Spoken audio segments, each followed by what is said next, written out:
Hello guys! Welcome back to my mukbang edition. For today's video, magmumukbang tayo ngayon ng pork lempo. Yan. At meron tayo ditong sauce. Meron din tayo ditong gulay at sandamakmak na rice. At meron din tayo ditong oil na pinaglutuan natin ng lempo kasama yung sauce niya. Kinumbay na yan. So masarap yan isahog sa rice. At meron din tayo ditong juice. So ano pa ang hinihintay ko guys? Mag-pray muna ako at sisimulan ko na ang aking pagmumukbang.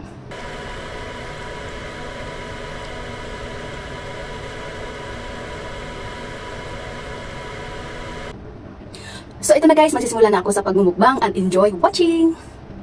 Yan.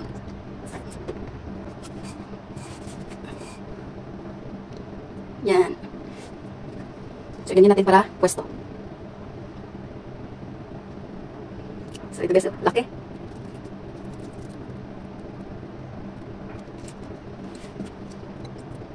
Tapos lagyan natin ng oil.